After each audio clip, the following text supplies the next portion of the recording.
આવતીકાલે અષાઢી બીજ ભગવાન જગન્નાથ ભાઈ બલરામ અને બહેન સુભદ્રા સાથે શહેરની નગરચર્યાએ નીકળશે। ત્યારે જિલ્લા મથક પાલનપુરમાં ભગવાન જગન્નાથની ભવ્ય રથયાત્રા આ વર્ષે અનોખી રીતે યોજાશે। આ વર્ષે પાલનપુરમાં શ્રી રામ સેવા સમિતિ અને હિન્દુ સંગઠનો દ્વારા રથયાત્રા ઓપરેશન સિંદૂરની થીમ પર યોજવા જઈ રહી છે। છેલ્લા કેટલાય દિવસોથી ચાલી રહેલી રથયાત્રાની તૈયારીઓને આખરી ઓપ આપી દેવાયો છે। બનાસકાંઠા જિલ્લામાં છેલ્લા 53 વર્ષથી ભગવાન જગન્નાથજી ભાઈ બલરામ અને બહેન સુભદ્રા સાથે અષાઢી બીજને દિવસે શહેરની નગરચર્યાએ નીકળે છે। પાલનપુરના પથ્થર સડક વિસ્તારમાં આવેલા મોટા રામજી મંદિર ખાતેથી આ નગરચર્યાનું આયોજન કરાય છે। ત્યારે આ વર્ષે પણ ભગવાન જગન્નાથજીની 54મી રથયાત્રાનું આયોજન શ્રી રામ સેવા સમિતિ તેમજ હિન્દુ સંગઠનો દ્વારા કરવામાં આવ્યું છે।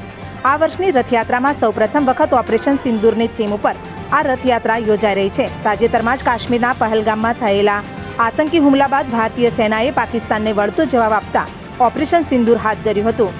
આતંકવાદી હુમલાઓમાં ભારતીય નારીઓના છીનવાયેલા સિંદૂરનો વળતો જવાબ આપતા ભારતીય સેના દ્વારા હાથ ધરાયેલ ઓપરેશન સિંદૂરની થીમ ઉપર આ વર્ષની રથયાત્રાનું આયોજન કરાયું છે।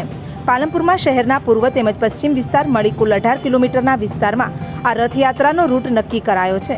રથયાત્રામાં ભગવાન જગન્નાથના દર્શનાર્થે આવતા દર્શનાર્થીઓને મગ, જાંબુ અને કાકડીનો પ્રસાદ અપાશે। શ્રીરામ સેવા સમિતિ દ્વારા અંદાજિત 1200 કિલો મગ, જાંબુ અને કાકડીનો પ્રસાદ તૈયાર કરવામાં આવ્યો છે। રથયાત્રામાં 1 હાથી, 4 ઘોડા, 3 બગી જોડાશે તો સાથે સાથે ઓપરેશન સિંદૂર સહિતના ટેબલાનું આયોજન કરાયું છે।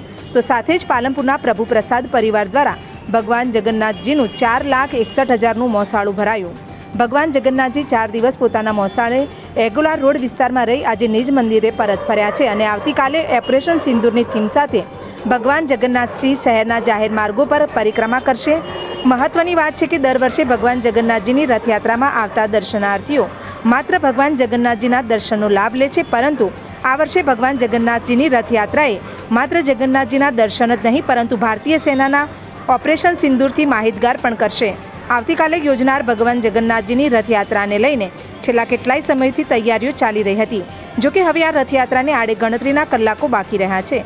ત્યારે શ્રીરામ સેવા સમિતિ અને હિન્દુ સંગઠનો દ્વારા ચાલી રહેલી આ રથયાત્રાની તૈયારીઓને પણ આખરી ઓપ આપી દેવાયો છે।